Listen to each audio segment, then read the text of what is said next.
Regarde ta vie actuelle.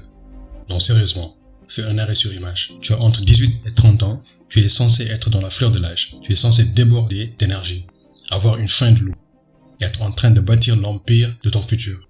Mais quelle est la réalité? Tu es fauché, tu procrastines, tu te lèves fatigué, tu attends que la chance tourne ou quelqu'un vienne te sauver. C'est une vérité qui fait mal à entendre, je sais. Mais je suis pas là pour caresser ton ego. Je suis là pour te réveiller. Parce qu'à l'heure où je te parle, tu vis dans une illusion. On t'a vendu un mensonge depuis ton enfance. Va à l'école, obtiens ton diplôme, sois sage. Combien de tes grands frères ont suivi ce chemin pour finir au chômage, coincés dans un boulot qui paie tout juste de quoi survivre jusqu'à la fin du mois? Combien de jeunes errent aujourd'hui dans nos rues ou dépriment dans de petits appartements, le diplôme en poche, mais le poche totalement vide? Le monde a changé, les règles ont changé.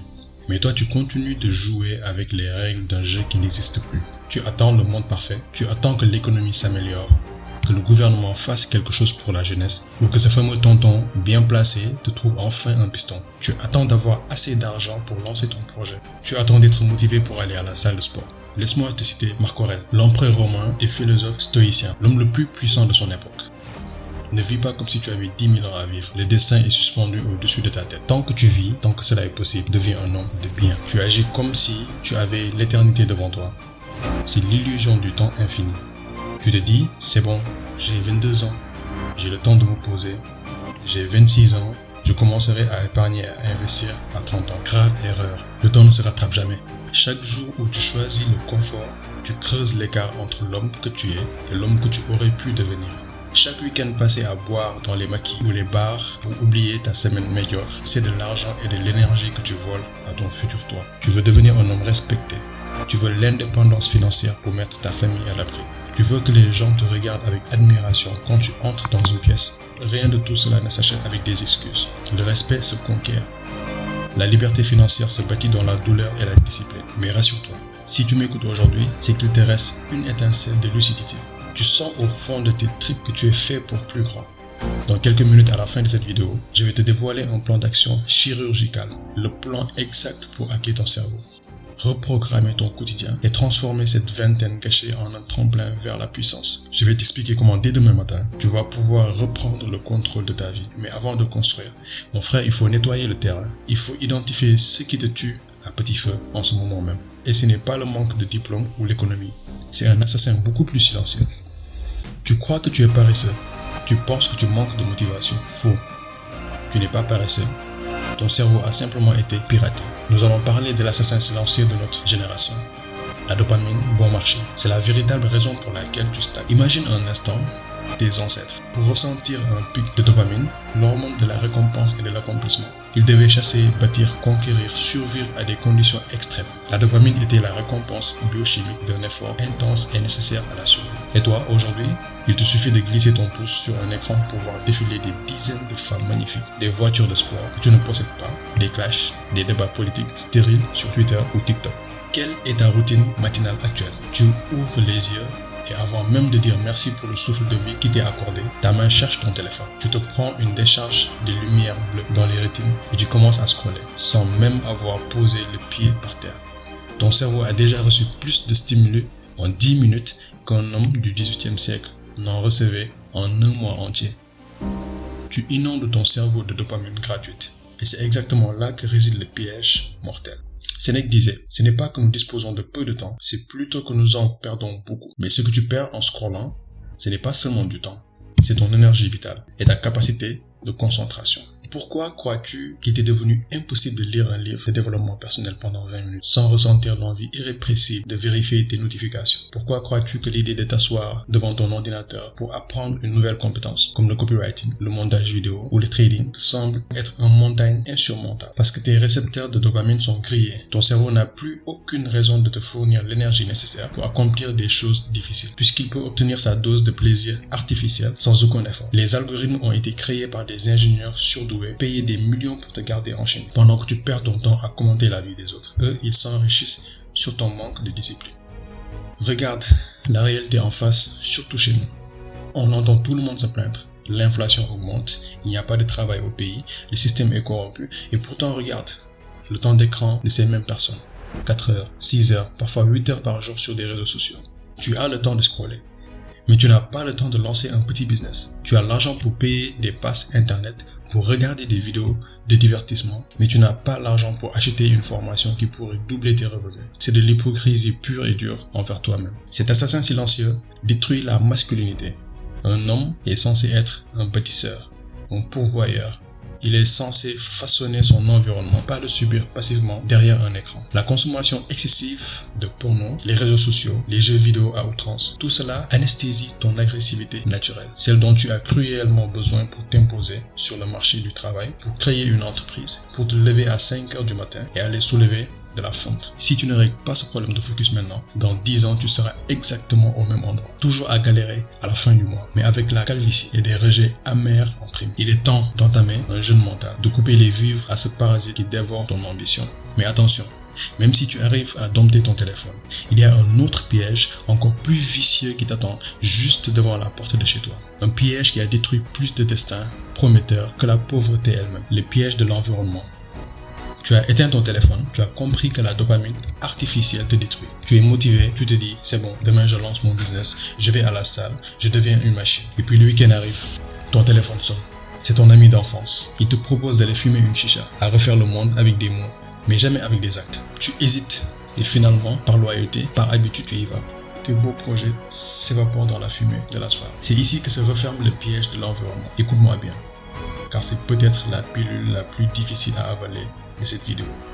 La majorité des gens t'entourant en ce moment même veulent que tu restes exactement là où tu es. On appelle ça le syndrome du crabe dans un seau.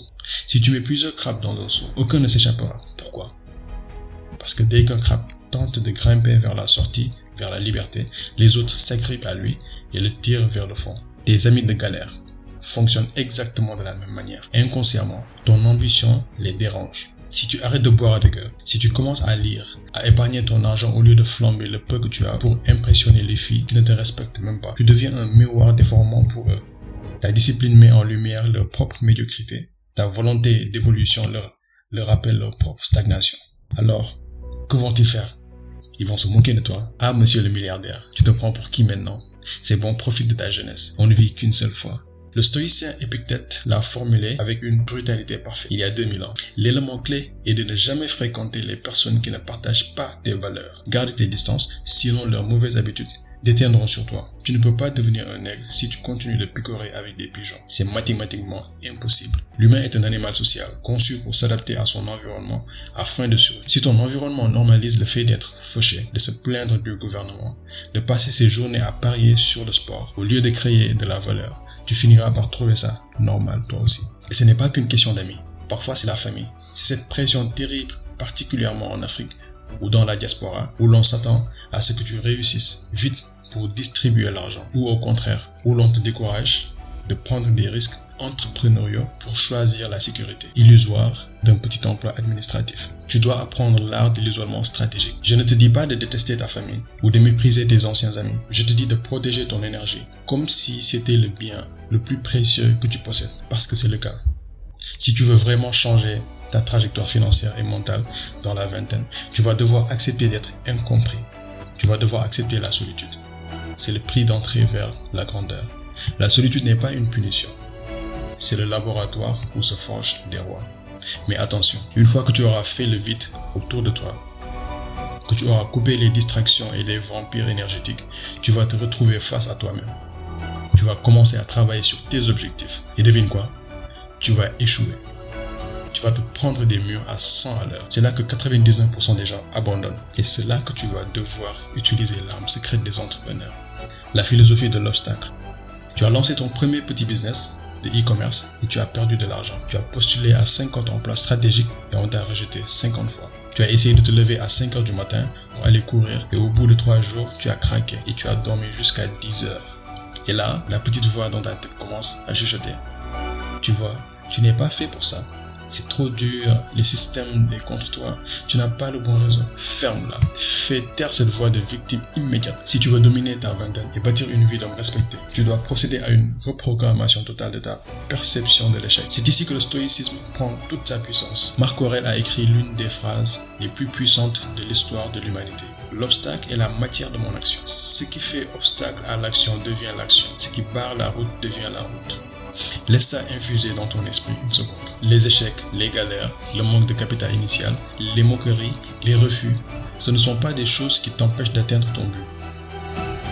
C'est le chemin. Tu crois que les hommes qui ont bâti des empires n'ont pas souffert. Tu crois que l'indépendance financière se trouve dans une pochette surprise. L'échec est le filtre naturel que la vie utilise pour éliminer les faibles. Chaque fois que tu rencontres une difficulté majeure, la vie est en train de te tester. Elle te demande, est-ce que tu veux vraiment cette réussite? Ou est-ce que tu faisais juste semblant de le vouloir? Regarde comment fonctionne la musculation. Pour qu'un muscle grossisse, tu dois le soumettre à une résistance. Tu dois déchirer ses fibres sous le poids de la fonte. C'est douloureux, c'est inconfortable, mais c'est cette déchirure, cet échec musculaire qui permet au corps de se reconstruire plus fort, plus dense, plus puissant. La vie professionnelle, la création de richesses, la discipline mentale, tout obéit exactement à cette même loi universelle de la résistance. Si tu n'as pas d'argent pour lancer ton projet, ce n'est pas une excuse pour ne rien faire. C'est une contrainte qui doit te forcer à devenir plus créatif, à devenir plus débrouillard, plus résilient que le fils à papa qui a reçu 10 000 € sur un plateau d'argent. Le confort crée des hommes faibles. La difficulté forge des hommes dangereux. Le stoïcisme t'apprend le concept de l'amor fati, l'amour du destin. Ne te contente pas de supporter tes galères, embrasse-les. Ton enfance difficile, c'est ton carburant. Tes échecs passés, c'est ton diplôme de l'école de la rue. Ton absence de réseau, c'est l'opportunité de devenir le fondateur de ton propre réseau. Arrête de prier pour une vie facile. Prie pour avoir la force de supporter une vie difficile. Désormais, à chaque fois que tu vas te prendre un coup, au lieu de pleurer sur ton sort, tu vas te redresser. Regarder l'obstacle dans les yeux et dire « Merci. J'avais justement besoin d'une leçon. » Tu vas devenir antifragile. Plus la vie frappera fort, plus tu deviendras solide. Maintenant, la théorie, c'est bien. Tu as compris l'illusion. Tu as identifié l'assassin de ta concentration. Tu as nettoyé ton environnement et tu as blindé ton état d'esprit face à l'échec. Le diagnostic est terminé. Il est temps de passer à la chirurgie. Ouvre grand tes oreilles, car le chapitre qui suit est le cœur même de cette vidéo. Je vais te donner le plan d'action millimétré, les habitudes précises, non négociables, que tu vas devoir implanter dans ta vie dès le lever du soleil. Ce n'est pas une liste de suggestions mignonnes que tu vas essayer. Ce sont des règles non négociables. Si tu veux sortir de la matrice et bâtir ton empire, voici ce que tu vas appliquer. Règle numéro 1. Le contrôle total de la première heure. Dès que tu ouvres les yeux demain, ton téléphone reste en mode avion. Je te l'interdis. La première heure de ta journée t'appartient à toi. Pas à Mark Zuckerberg, pas à l'algorithme de TikTok, pas aux mauvaises nouvelles du monde. Que vas-tu faire pendant cette heure? Tu vas t'hydrater, prier ou méditer selon tes croyances. Tu vas lire 10 pages d'un livre qui te rend plus intelligent. Et tu vas planifier tes 3 objectifs principaux de la journée sur un bout de papier. Si tu gagnes ta première heure, tu gagnes ta journée. Tu commences avec une victoire psychologique sur le reste du monde qui est déjà en train de scroller. Règle numéro 2. Maîtrise une compétence de haut niveau. Arrête de chercher des raccourcis. Les paris sportifs ne te rendront pas riche. L'argent magique n'existe pas. Si tu es fauché aujourd'hui, c'est simplement parce que tu n'as pas de valeur à échanger sur le marché. Tu as une connexion internet, alors tu n'as aucune excuse. Prends 2 heures par jour, tous les jours, pour te former. Apprends le copywriting, le montage vidéo, la programmation, la vente par téléphone ou le e-commerce. Ces compétences ne nécessitent pas de diplôme universitaire. Elles nécessitent de la discipline. Apprends à résoudre les problèmes des autres et l'argent coulera vers toi naturellement. Pendant que tes potes discutent de football, toi tu étudies le marché. Règle numéro 3. Forger ton armure. Ton corps est le véhicule de ton ambition. Tu ne peux pas demander le respect du monde si tu as une posture de victime ou si tu te nourris exclusivement de malbouffe. Tu n'as pas d'argent pour la salle de sport? Je m'en fiche. Le sol est gratuit. Fais des pompes, fais des tractions, cours dans ton quartier, fais souffrir ton corps tous les jours pendant 45 minutes. C'est l'école de la discipline. Quand tu t'entraînes alors que tu n'en as pas envie, tu envoies un message clair à ton subconscient. C'est l'esprit qui commande, pas les émotions. Un homme en pleine forme physique dégage une aura de puissance et de compétence avant même d'avoir ouvert la bouche. Règle numéro 4. La loi de l'épargne. Finis les dépenses stupides pour valider ton ego. Arrête d'acheter des vêtements de marque hors de prix, d'offrir des bouteilles au maquis ou en boîte de nuit, juste pour impressionner les gens qui t'oublieront le lendemain. À partir d'aujourd'hui, vis en dessous de tes moyens. Chaque franc CFA, chaque euro que tu gagnes est un soldat dans ton armée. Et un bon général n'envoie pas ses soldats mourir pour des futilités. Tu épargnes, tu investis dans ton entreprise, dans ta formation ou dans des actifs. Tu adoptes le minimalisme du stoïcien. Tu n'as pas besoin de luxe maintenant. Tu as besoin de capital. Le vrai luxe, c'est la liberté et la liberté a un prix. Conclusion, heure du choix. Regarde le chronomètre de cette vidéo. Là, on arrive à la fin. Dans quelques secondes, l'écran va devenir noir et tu vas te retrouver face à la réalité de ta chambre, face à ta propre vie. Le compte à rebours de ta vingtaine continue de tourner de manière implacable. Tic-tac. Chaque seconde perdue est perdue pour l'éternité. Tu as maintenant deux choix, et seulement deux. Le premier, c'est la voie de la facilité. Tu fermes cette vidéo, tu te dis « Ouais, il a raison, c'est une bonne vidéo ». Tu continues de te plaindre du système, de ton manque d'argent, et tu laisses ta vingtaine s'évaporer. Dans 10 ans, tu seras plein de regrets, spectateur de ta réussite, spectateur de la réussite des autres. Le deuxième choix, c'est la voie du guerrier. C'est de prendre la décision, ici et maintenant, que c'est terminé. Termine de jouer, termine d'être une victime. Tu appuies sur le bouton off de ta médiocrité. Tu embrasses la douleur, la discipline, le stoïcisme. Tu appliques le plan d'action que je viens de te donner et tu commences à bâtir ton empire dans l'ombre. Si tu choisis la voie du guerrier, alors bienvenue dans la fraternité. Tu n'es plus seul. Prouve-le maintenant. Descends dans les commentaires et écris cette phrase simple. J'accepte le plan. Rien d'autre. C'est ton contrat avec toi-même. C'est ton engagement public envers l'homme que tu vas devenir. Ensuite, abonne-toi à cette chaîne car on ne fait que commencer. Active la cloche pour ne rater aucune de nos prochaines stratégies de domination. C'était ton frère d'armes. La récréation est terminée. Mets-toi au travail.